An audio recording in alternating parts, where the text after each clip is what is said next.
dessus parce que celui qui a la signature, c'est le président de la République. Donc, il faudrait d'abord que d'une certaine manière, le professeur Moïse Kamto accède au pouvoir pour gérer ce problème-là. Vous êtes d'accord avec moi? Et si vous voulez donc que ce problème soit résolu, oui, pourquoi oui, jeter le discrédit sur la seule personne qui propose quelque chose par rapport à ça? Je n'ai jamais jeté du discrédit sur lui, en ce qui me concerne. À suffisance tout à l'heure. En quoi disant, s'il vous plaît? Quand, par exemple, vous répétez des choses qui sont fausses, ça peut biaiser le jugement de quelqu'un, par exemple, qui n'était pas encore convaincu. Vous êtes Ce que j'ai dit n'était pas faux. Parce que jusqu'à preuve on va passer la parole. On va passer la parole là.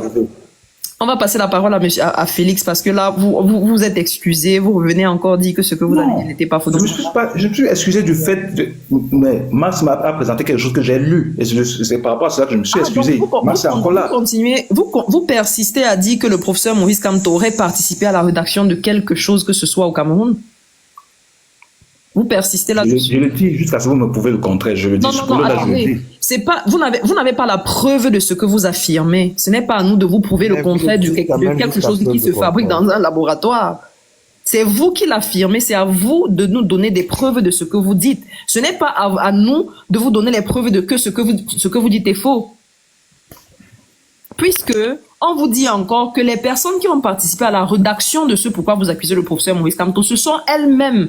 Elles ont pris leurs responsabilités. Et lui-même, en tant que citoyen, a dit dans plusieurs fois déjà, lors des interviews, qu'il n'a été approché ni de près, ni de loin pour ce problème, pour ce projet-là. Et comment se fait-il que on laisse toutes les personnes responsables de ce projet pour accuser quelqu'un qui n'a jamais participé à ça et que vous, je suppose que vous êtes quelqu'un de réfléchi. Normalement, avant de répéter ce genre de choses, vous devriez au moins vous assurer de sa véracité. C'est pour ça que je ne vous comprends pas et c'est un peu en ça que moi je trouve de la roubladise parce que vous convenez avec nous que le franc CFA a un problème. On est tous d'accord pour dire cela et que la personne qui est là aujourd'hui n'a même pas l'intention, ça n'a jamais fait partie de ses projets politiques. Et même si on lui donne encore 42 ans au pouvoir, il ne le fera pas parce que c'est un France-Africain pur, un France-Africain de souche. Maintenant, il y a quelqu'un qui est en train de proposer autre chose et de nous dire on va sortir, c'est une affirmation. Ça fait partie de notre projet. On va sortir de là. Donnez-nous donc la possibilité d'accéder à ce pouvoir-là et on mettra ce programme-là en marche. Maintenant, s'ils accèdent au pouvoir et qu'ils ne mettent pas leur programme et rien que leur programme en marche, vous et moi, on se retrouvera encore ici pour dire, on a fait confiance à ces gens-là. Ils n'ont pas fait exactement ce qu'ils avaient promis de faire. Pourquoi? Mais quand vous jetez le discrédit sur eux en répétant des élucubrations comme ça veut dire que vous êtes dans la marmaille. Je suis désolée de le dire. Et je vous le dis en toute sincérité. Vous êtes dans la marmaille. Félix, allez-y. Bonsoir au panel, bonsoir à tous. Je vais prendre la parole d'abord pour saluer tous ceux qui sont en ligne à pareille heure. Parce que chez nous, il est 18h30, mais je pense qu'il est déjà minuit sur d'autres cieux. Je vais donner 2 éléments à mon frère Hervé, qui sont des éléments purement macroéconomiques, monétaires, et qui vont peut-être lui permettre de comprendre davantage ce qu'il vient de souligner. Il ne vous a pas échappé que la CEMAC s'est réunie tout récemment en extrême urgence dans le but d'éviter une dévaluation qui s'en vient à grands pas. Et j'ai eu à faire un live là-dessus où Wilfried d'ailleurs était présent. On a assez développé là-dessus, mais je vais revenir. Je vous mets à défi de nous montrer que depuis plus de 25 ans, je m'arrête à là, je vais pas aller plus loin, depuis plus de 25 ans, la balance commerciale du Cameroun est déficitaire. Déficitaire, ça veut dire quoi? Ça veut dire que nous importons, nous faisons venir dans notre pays, en valeur monétaire, plus que nous n'en vendons. Nous faisons tellement venir des choses que nous faisons même venir des cure-dents. Je m'arrête là. Pourtant, nous avons du bois, qu'on aurait pu même prendre les écorces de bois pour faire des cure-dents. Mais on fait venir. On 2 a fait venir. millions, c'est 22 millions d'hectares de forêt. Avant, c'était 39 millions. Franck Biya peut-être démantelé le reste. Maintenant, on a 22 millions d'hectares de forêt. Donc, tu peux voir le bois que nous pouvons avoir pour fabriquer les cure-dents. Pays de Paul Biya. Je vais aller plus loin. Aujourd'hui, nous avons signé les accords des APE. Du coup, les produits étrangers arrivent au Cameroun comme produits importés, Carrefour et autres, je ne vais pas tous les citer ici. Et lorsqu'ils arrivent, ils arrivent à des coûts très bas parce que ils sont exonérés des frais de douane. Et leurs produits coûtent beaucoup moins cher que ceux produits localement. Comment en est-on arrivé là? C'est encore M. Biya. Et lorsqu'on a cela, il y a ce qu'on appelle en économie les réserves de change. Mais je vais vous expliquer ça en des mots simples. C'est pour dire, réserve de change, c'est de dire, toi qui as vendu à l'extérieur a réclamé ta monnaie pour acheter chez toi. Mais toi qui as vendu, tu as reçu des devises. Et tu as donc fait un ensemble de stocks de devises. Lorsque tu n'en as pas assez pour aller chercher à l'étranger, la valeur de ta monnaie va chuter. Parce que tu n'as pas assez, on ne demande pas assez ta monnaie et tu demandes beaucoup trop de monnaie étrangère. Le petit E qu'on calcule en économie, qui est en fait le taux de change, il y aura une dépréciation de ta monnaie. Comme vous dire quoi? Le professeur Maurice Kamto, dans son intervention, a été prudent. Il faudra d'abord faire une analyse claire de la situation économique du Cameroun. Évaluer nos forces, évaluer nos faiblesses. Une chose évidente est que la mécanisation du Cameroun a été au ralenti depuis plus de 35 ans. Avec les programmes d'ajustement structurel, le point d'achèvement PPTE et tous ces éléments que le Cameroun a retourné, non pas en sa faveur, mais en sa défaveur. Tous ces éléments font qu'aujourd'hui, non seulement nous avons une notation à l'international très faible, ce qui fait que nos emprunts ont des taux d'intérêt très élevés. Cela entraîne le service de la dette très élevé. Je prends un exemple simple. Si j'emprunte 10 milliards au taux de 10%, c'est pas la même chose que si j'empruntais 10 milliards au taux de 30%. Et la notation du Cameroun est B-.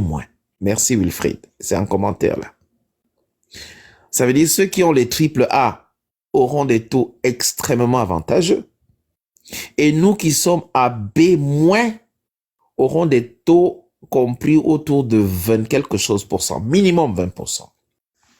Tous ces éléments pour vous dire que l'image du Cameroun à l'étranger également n'est pas salie par M. Maurice Kamto, mais par ceux qui sont au pouvoir et qui n'ont pas su gérer l'héritage qu'on leur a légué gratuitement. Comment en est-on arrivé là? Est-ce que je vais vous faire un dessin? Non. Est-ce que je vais vous faire un cours d'économie? Non, je ne suis pas pédant. Je vais simplement vous dire que nous avons été incapables pendant des décennies de développer une économie intérieure locale capable de satisfaire les besoins des Camerounais et éviter une grosse dépendance à l'extérieur. Je vous donne un autre élément, Hervé. Et là, vous allez comprendre pourquoi j'insiste sur ces points. La Sonara, SNH et tout ce que vous voulez. C'est seulement à partir de 2005 qu'on a eu quelques traces des entrées dans le calcul de notre PIB, qu'on a eu quelques traces des entrées pétrolières au Cameroun. Avant ça, où partait l'argent du pétrole? Je vous laisse répondre. Je vais aller plus loin. Même ces miettes qu'on met dans les traits, on a démontré, il y a un directeur de la SNH qui devait les raffineries, lorsque les raffineries ont pété, explosé, on devait refaire notre raffinerie. On est capable de raffiner notre pétrole, qui est d'ailleurs de très bonne qualité, pour le distribuer sur le marché camerounais et le vendre aux alentours de 400 francs CFA. Les appareils pour faire cette raffinerie ont été évalués par un directeur nommé par M. Biya aux alentours de 200 milliards. Mais comme c'est le business de beaucoup de personnes, il est en prison, ce monsieur, aujourd'hui. On préfère passer par des multiples traders et des marketeurs pour avoir le carburant de très moindre qualité. Aujourd'hui, sur le marché camerounais, à 840 francs CFA. L'an passé, on l'était annoncé à 730. Au moment où je vous parle, monsieur Hervé, il est à 840 francs. Et qui paye la note? C'est le bas peuple. Qui supporte? C'est le bas peuple. Parce que lorsque vous payez le carburant cher, c'est le transport qui est cher, ce sont les écoulements de produits vers le centre-ville qui sont chers, ce sont les Bayam Selam qui supportent, ce sont les revendeuses qui subissent, ce sont les tomates, les produits, tous ces produits et denrées qui doivent arriver sur le marché de Douala, Yaoundé, tous les différents marchés, tous ces produits qui vont être transportés vont finir par coûter plus cher et ça va toucher le panier de la ménagère, ce qu'on appelle généralement en économie le pouvoir d'achat. Ce pouvoir d'achat diminue de jour après jour au Cameroun. Autre élément, vous pensez que les Camerounais qui choisissent d'aller se jeter dans la Méditerranée, c'est parce qu'ils veulent? Certains y vont parce qu'ils ils n'ont plus d'autre issue.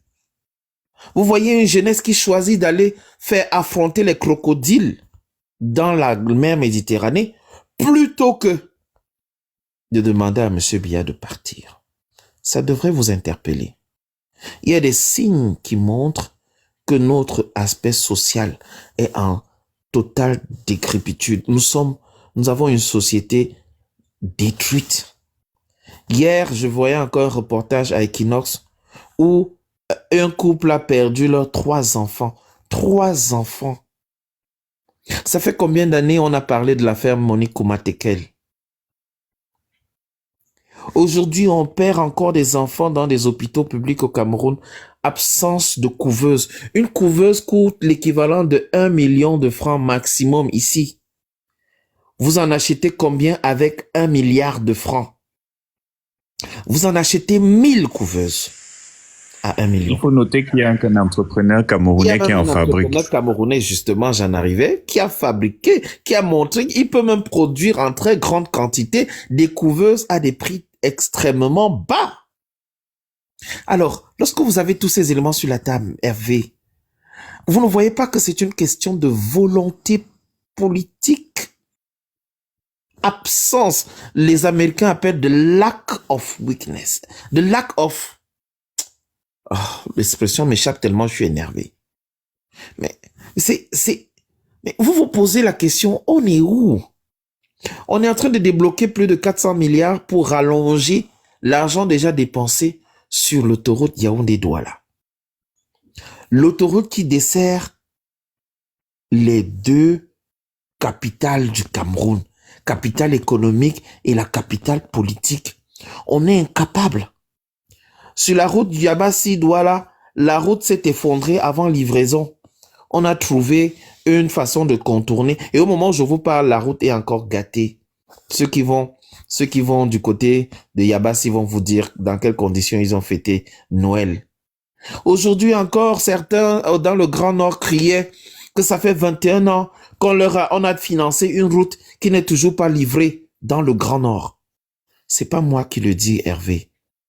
Tout cela rentre dans ce qu'on appelle la gabegie financière, dont des gens ont développé le budget de l'État.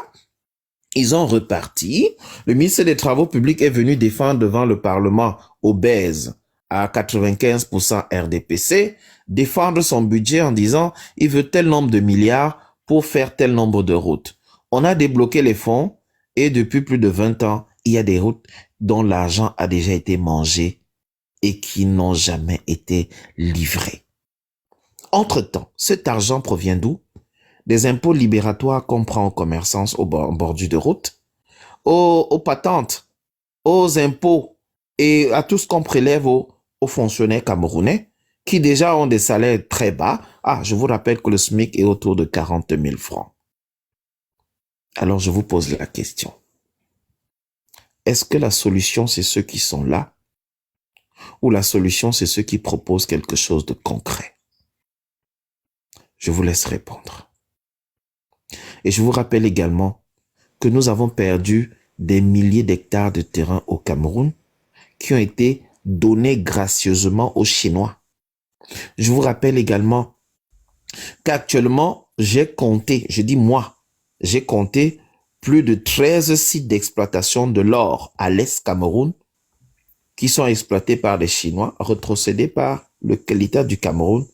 Et si vous allez regarder au fond, ce serait moyennant des jetons de singes. Allons plus loin. Donc, les mines de fer qui ont été données aux Chinois il n'y a pas très longtemps. Vous avez vu la vidéo du député Cabral Libi. C'est l'une des rares vidéos de ses sorties où on a dit, lui quand même, il a fait quelques calculs qui étaient approximativement cela. Donc, on dilapide les biens des Camerounais. On dilapide.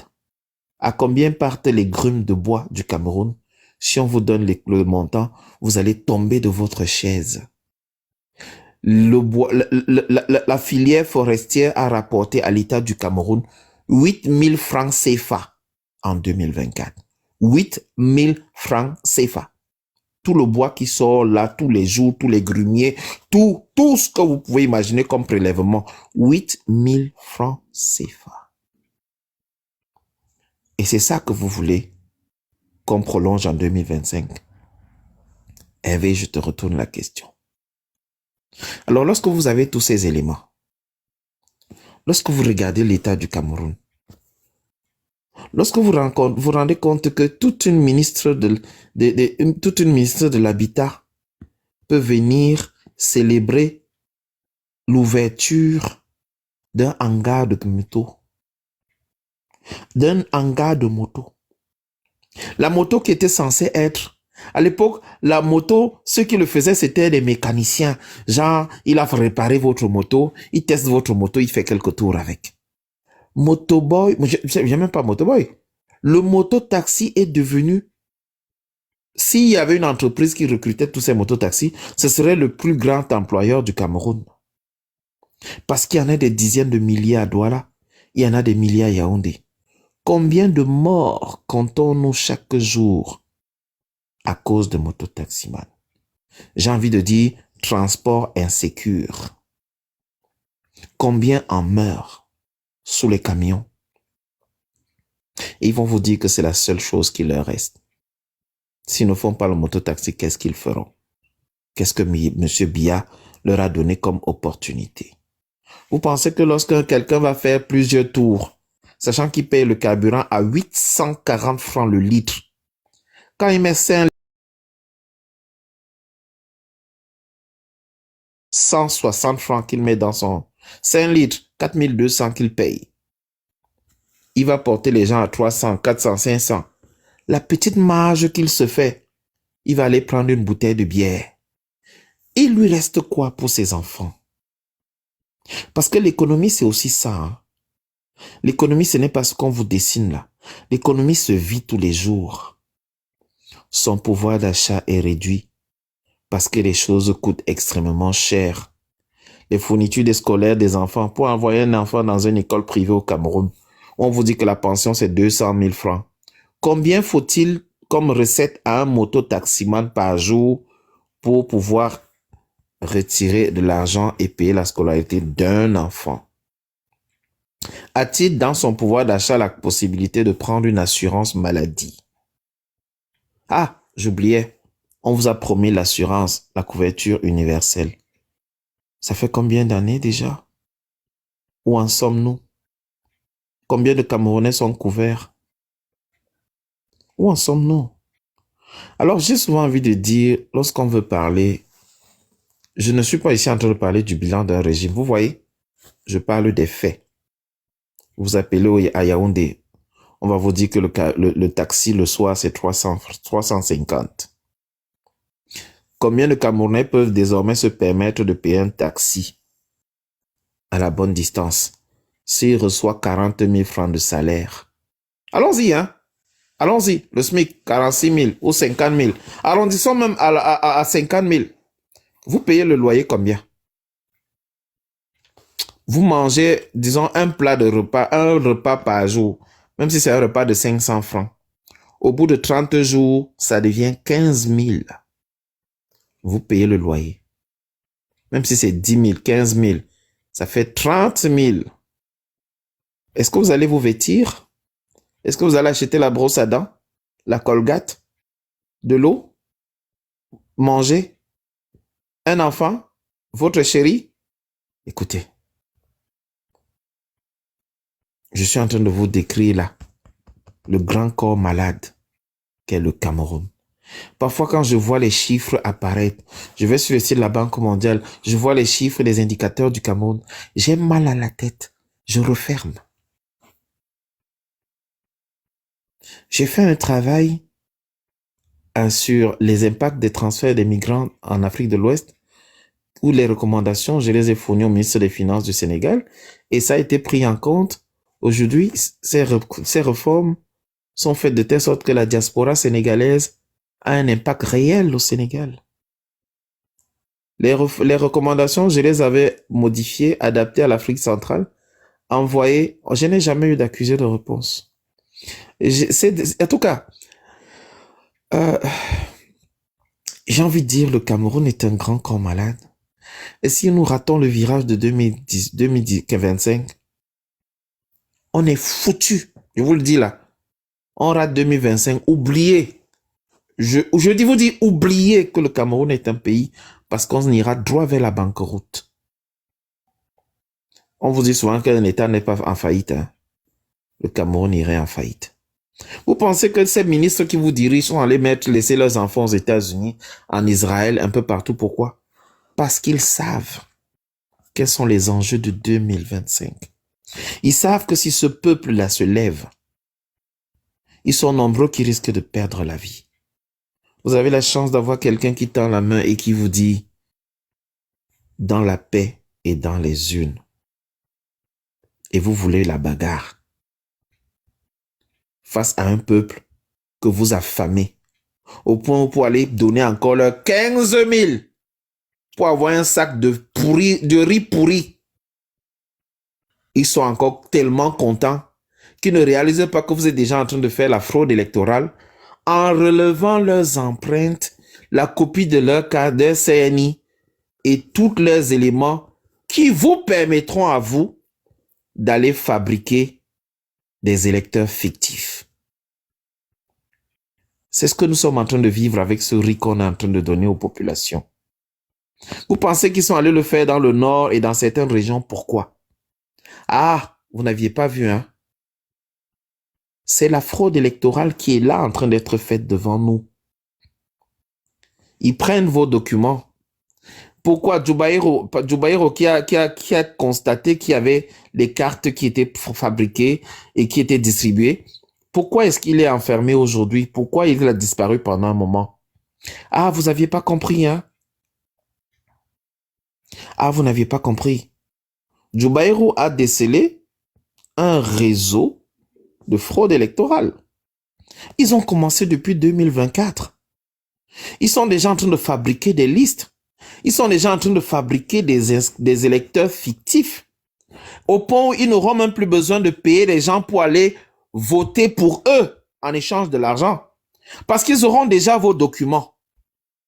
Parce qu'ils auront déjà tout le nécessaire, y compris vos empreintes, y compris vos données biométriques et tout ce qu'il leur faut pour fabriquer vos cartes d'électeurs, enregistrer vos empreintes automatiquement et aller publier devant la Cour constitutionnelle que vous, qui avez reçu le prix de 15 000, avez déjà voté, même si vous n'aviez réellement pas voté. Et ça va devenir un autre contentieux électoral.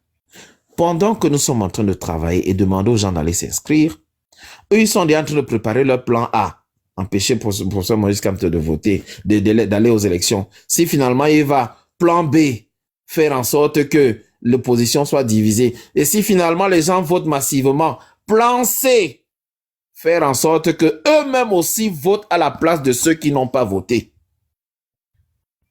Ils sont en train d'anticiper. Donc, Monsieur Hervé, je vous ai décrit un tout petit peu le grand corps malade qui est le Cameroun. Je vais vous donner une confidence. Lorsque je suis rentré en contact pour la première fois avec Amidou de Beka. Amidou de Beka, c'est qui? C'est un Camerounais, enseignant du secondaire, enseignant d'EPS, dont j'ai eu l'information quand je faisais les lives sur Facebook. Un de ses collègues m'a écrit en disant qu'ils ont un cas critique. Je suis tombé en contact, je suis entré en contact avec Jafsia. Vous connaissez Jafsia? Et avec Jafsia, on a envoyé quelqu'un à Beka. C'est à la frontière avec le Nigeria. On a fait une vidéo avec lui devant le lycée de Beka. Il avait enseigné 10 ans déjà. Il donnait sport dans toutes les classes de la 6e en terminale. On a enregistré une vidéo qui est devenue virale sur la toile. Ensuite, il est tombé malade. J'accuse même ce gouvernement, hein, la maladie de Amidou de Beka. Il était souffrant de temps en temps, mais cette fois-là, le palu l'a tué. Il est allé au Nigeria se faire soigner à la frontière à côté. Et dès qu'on a ébruité son affaire sur la toile, il en est mort. Amidou a travaillé 10 ans pour le gouvernement. Il a fait sa formation comme il se fallait. Il était enrôlé. Et au moment où je vous parle, sa veuve n'a toujours pas encore reçu son indemnité, ni le salaire des 10 ans de travail de son mari. Et leur petit enfant qui grandit tranquillement n'a toujours jamais reçu l'argent de son père. Merci Félix. Vraiment, tu as tellement... S'il faut... Ouais, donne-moi juste 2 minutes, parce que je suis en train d'écrire là le Cameroun et je vais généraliser. Et à côté de lui, il y a beaucoup d'autres enseignants qui nous ont contactés. Et quand Amidou est décédé, ils ont dit, s'il te plaît, n'ébruite pas mon affaire. N'en parle même plus. Donc il y a des Camerounais, enseignants, intellectuels, qui ont plus de 10 ans d'enseignement, qui n'ont pas de salaire, qui font la porcherie, qui vont faire les champs pour vivre. Et ça, c'est le Cameroun de M. Biya. Si c'est ce que vous voulez pour vos enfants et vos petits-enfants, libre à vous. C'est pas celui que je veux. Et je vais donc chuter en vous rappelant que depuis 2 ans, les enseignants ne sont plus intégrés à la fonction publique. Et depuis 3 ans, même les médecins ne sont plus intégrés automatiquement à la fonction publique. C'est une information que vous pouvez aller chercher et vérifier. Désormais, la corruption à outrance est relancée. Le seul métier où on vous intègre automatiquement au Cameroun, c'est l'armée. Pour quelle raison? Je vous laisse répondre aussi. Donc voilà un pays qui économiquement est sinistré, qui a plusieurs guerres dans son sein, qui a lancé un conflit qui est devenu un génocide dans le nord-ouest et le sud-ouest, qui a des millions de déplacés internes, qui a une partie de sa population qui vit dans la promiscuité, qui officiellement a 10 millions de Camerounais qui vivent avec moins de $1 par jour, chiffre de l'Institut national de la statistique, qui a une balance commerciale déficitaire depuis plus de 25 ans, qui a ouvert les portes à l'étranger pour venir vendre moins cher que les entrepreneurs locaux, qui a une monnaie qui va bientôt être dévaluée, qui a un système de santé pathétique, à la renverse, et dont les hôpitaux sont des mouroirs, qui n'a quasiment plus de routes, parce que ce qu'on offre comme route sont des emplois jetés, ou alors des routes imaginaires parce que le budget est consommé. Dans les Bayamsé, la même non plus place parce que Carrefour vend déjà les bâtons de manioc et tout le reste. Et donc la jeunesse s'est repliée sur les emplois tels que le mototaxi. Une jeunesse dont la plupart des femmes se sont repliées vers la prostitution, il faut le dire ici. Ok, Félix, si tu veux énumérer le problème du Cameroun, on va pas s'en sortir ici, là. Non, je Vraiment. suis en train de chuter. Non, non, t'as Je pas suis de chute dans- là, c'est grave. Tu vas Non, faire fuir. directement. Non, Félix, on va te dire. Non, c'est, oui, oui. Sur le plan monétaire, le professeur Maurice Kamto a pris des engagements en disant qu'il fallait d'abord évaluer le niveau de mécanisation du pays, notre puissance, notre capacité à être autonome dans certains secteurs et de ne pas subir ce qu'on appelle les chocs externes. Parce que quand vous prenez une nouvelle monnaie, vous subissez des attaques monétaires. Bon, c'est une théorie assez compliquée que je vais pas développer ici, mais simplement pour vous dire, pour décider de varier et passer à une autre monnaie, il faut d'abord avoir une bonne assise interne, une bonne structure industrielle, une bonne structure économique, une industrialisation et un ensemble de préalables avant d'aller vers une nouvelle monnaie. Et pour ceux qui veulent voir les détails, allez à la partie de la page 10 et 12 du livre Monnaie et servitude du professeur Twinjang Puemi. Donc, je vais m'arrêter là. J'ai été très long, mais vraiment, c'est parce que j'ai entendu des choses. J'ai eu du mal. J'ai dit, je monte ou je ne monte pas. Félix. Oui, Super, merci. Stéphane, s'il te plaît. Oui, Stéphane, on va donner un tour de parole. Oui, oui, tout le monde aura un tour de parole là. S'il te avant plaît, qu'on nous Stéphane. clôture. Oui, Hervé. Oui, après, Oui, Hervé, parce c'est que Félix a tellement parlé, dit Hervé. J'ai reçu tous les noms là en bas. Je vais encore redire.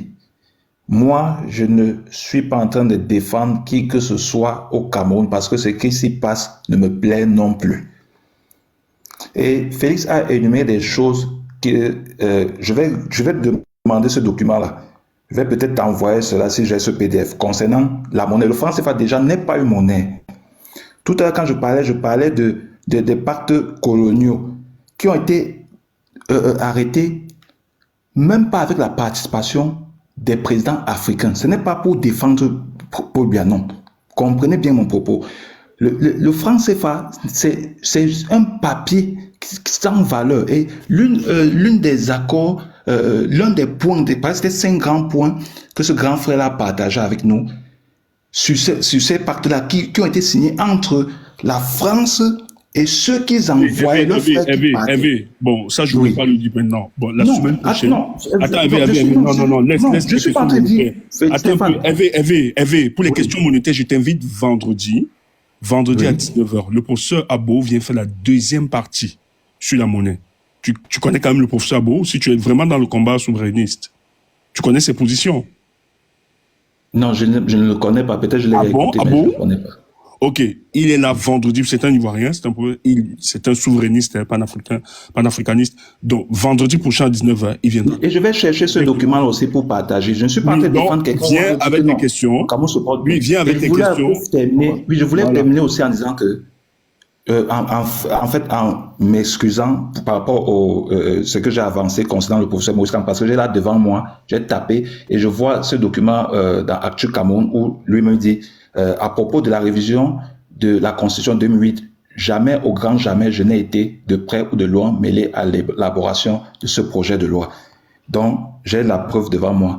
Et je voulais aussi m'excuser et retirer cette parole. Donc, c'est pour dire à Félix que non, il a trop parlé, Hervé, on a l'impression que non, Hervé dit non, le gouvernement fait bien, ce qui se passe au Cameroun est bien. Non, moi-même, j'ai ma famille là-bas. Personnalise pas. Moi, j'en suis. Personnalise pas. Je rebondissais parce que tu as évoqué le côté monétaire et je vais te dire, le talon d'Achille de ce système france-africain, c'est la monnaie et la souveraineté totale. Il faut que les pays africains aient leur totale souveraineté, y compris la souveraineté. Vendredi, c'est le temps, je viendrai, comme Stéphane dit, avec ce document-là, et vous allez lire, je vais vous lire ces points-là. Vous pouvez comprendre, même le clou, ces gens ne nous permettent pas de fabriquer, parce que vous n'avez pas d'un fabricant. C'est bon, alors, Détails, Merci encore. Bonne soirée. Un pays peut prendre des engagements. On aura l'occasion d'en parler avec le professeur Abo, tu verras bien. J'espère pouvoir me libérer assez tôt vendredi, tu verras que ces éléments que tu soulignes là peuvent être contournés. Oui, ces pays ont les membres dans le conseil d'administration de la BEAC et de la BCAO, mais ça ne change pas le fait que chaque État peut décider de manière unilatérale de réclamer sa part de réserve de champ et de quitter le CFA. Alors, on a les pays de l'AES qui sont là. Félix, quand les gens là vont se soigner en Europe partout là où ils envoient leurs enfants là, ils le font avec quoi? Bonne question. Donc, le franc CFA est bon quand ils doivent aller dépenser pour se soigner, mais ce n'est pas bon quand il faut développer le pays. Arrêtez avec les faux débats, dis donc. Ah. En plus. Ok, merci les gars. C'est qu'on précipite le temps aussi. Tu es là? Tu es là? Je suis là. Oui, Bangama, tu vas prendre. Après, et Kalash aussi, Max et voilà, Hervé, et, voilà, Marc et tout ça. On clôture la soirée. Ok, les gars. Bon. Je suis en bas. Je vous souhaite une bonne soirée. Je suis rentré il n'y a pas très longtemps. Merci Félix. Merci beaucoup. Merci pour ta participation. Merci. Très édifiant en plus. Avant que on prenne la parole, on ne va plus faire monter parce que je vois qu'il y a encore des personnes qui ont envoyé leur demande. Là, s'il vous plaît, on vous fera plus monter. Ça sera pour vendredi prochain, très certainement. Ben, je suis pas sûre parce on va inviter justement le professeur Agbo vendredi soir. Donc même si je fais le live, il pourrait arriver que je finisse assez tôt. Mais bon, on aura d'autres occasions, il n'y a pas de souci. Donc désolé, on prendra plus vos demandes. On va pour le programme, on va non. En tout cas, on en reparle. Hein. On va se fixer par rapport à ce programme. Pour ok, sans souci, c'était. Ok, merci. Ok, moi je vais juste dire quelques mots pour descendre après également. Enfin, comme Max a dit, hein, écumons les panels, écumons tous les panels, écumons tous les réseaux du professeur Kamto. Vraiment, soyons focus sur l'objectif qui est 2025. Le corps et